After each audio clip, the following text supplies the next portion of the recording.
Well, if it's Friday morning, it is time for another About Mansfield Consumer Advice Series episode. I'm your host, Steve Casillo. We appreciate you being here today. You are either watching live on Facebook, or you're watching the replay on YouTube or LinkedIn, or you are listening to the podcast on your favorite podcast platform. In any event, we appreciate it. Today, we are talking about tree care, and we do this every week with our friendly neighborhood arborist, Cameron Scott from Bartlett Tree Experts. Again, broadcasting from his car because he's a busy guy, and as long as you've got the internet and Zoom, we can do this anywhere. Cameron, say hello to the audience. Hey everyone, how's it going? And tell the audience where, because you're usually all over the Metroplex. Where are you today? Oh yeah. So I started my day in Oakhurst neighborhood of Fort Worth. It's a nice little historic neighborhood on the northeast side. It's really a hidden gem in my opinion. Oakhurst. And then the rest, Oakhurst. Oakhurst, okay. And then the rest of my day I'll be spending in North Richland Hills. All right. Now, as all of the experts who do the Consumer Advice Series, they come up with the topic, and in this case, Cameron came up with today's topic, and today's topic is root collar disorders. We are talking tree care today. I had never heard of this before, so I had to go out and Google it, and when I Googled it and started looking at photographs of root collar disorders, it was like, oh yeah, I see this all over Mansfield. So explain to the audience in layman's terms what root collar disorder is, and then we'll dig a little deeper into it. Sure. So first of all, the root collar is a part of the tree. It's the section is defined by where the first roots, so to speak, start to descend into the soil, and those really should be visible to the naked eye. You shouldn't be kind of imagining where it is or anything like that. You run into issues with the root collar because sometimes landscapers, sometimes homeowners will when they're installing a tree, they'll plant it a little bit too deeply, and they'll actually cover up the root collar. They also can be covered up with mulch and what's collectively known as a mulch volcano, and that's where you just see like a mound of mulch all the way around the tree. The reason this is harmful is because first of all, you have root tissue and stem tissue, different tissue types, right? Just like in our body, we have a nervous system and a muscular system. Different cells do different things. So for the tree, it's a little bit simpler than that, but same basic principle.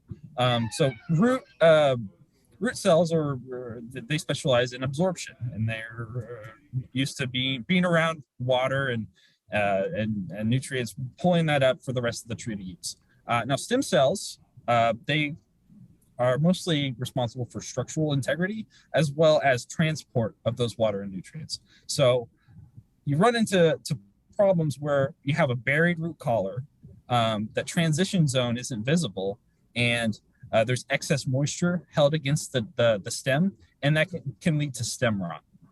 Okay, so to kind of bring this all back together again, it is good to show a little bit of the root at the base of the tree. Obviously, Right. the roots grow into the ground, so you're not going to see all of the roots. Right. But to show a little bit of the root, don't cover the roots with mulch. And especially now, you're going to be able to go on to the About Mansfield Facebook page. When you see this video, I'm going to post this in the comments. A pretty gross example of the term that Cameron just said, mulch volcano, where the mulch is gathered up around the trunk of the tree, which, as you said, is not good for the tree. Is that correct? Yeah. Right. So what I always tell people is to imagine a wine glass. So you have the stem of the wine glass, which would compare to the stem of the tree, and then the base of the wine glass could be the root collar, where it flares out. It provides nice structural support for the wine glass and for the tree. So you think of a wine glass, not a telephone pole. Yeah. Telephone pole bad, wine glass good. All right. So, with the exception of being buried in mulch, how and you mentioned that on occasion people will plant their trees a little too deep, but in other cases, how does a root collar become buried? Sure. So it can happen a lot of different ways. The most common is definitely just simply being planted too deep, or maybe they left a void in their planting hole and it's settled over time. Another really common way trees get buried is during construction, during the regrading process, moving dirt around, and the trees stay at the same level. But then that new level that the construction company needs the house to be at, the grade to be at, is over the root collar. Another way naturally that trees get buried and have to deal with is when they're growing near streams, rivers, stuff like that, and you have these flood events that bring all this sediment in, and they'll get buried that way as well. And then eventually, if you leave the roots buried, as you mentioned, it builds up moisture, can lead to problems with the roots. So I would assume then the best thing to do is to dig around, excavate, and if so, what's the best way to excavate around a root collar? So you could attempt to do it yourself, but if that seems too daunting, always hire a professional to do it. If they're worth their sand, they'll have what's called an air spade, and that's a tool that blasts pressurized air into the ground and will blow away the dirt and sediment, mulch, whatever's there, but without harming the root system. So it excavates things, again, just without doing any damage. What you might find, especially if it was a planting, is girdling roots. So this is a side effect of being in a container for most of its life, and the roots are just circling around that container for however many years, and then it's plopped in the ground, and then those roots just continue to go in a circle. So sometimes you can get a root that is kind of perpendicular across the main buttress root, and as that gets larger and larger, it'll start to actually cut off circulation, so to speak, to the main tree and lead to issues. So if you encounter any of those, definitely want to cut them. The main rule of thumb is to don't cut all the way through anything that's more than a third the size of the main stem. If you encounter a really large girdling root, what you do is kind of phase it out over a number of years so it's not as traumatic to the tree. All right. And then I would assume then when it comes to excavating the roots, don't use a shovel.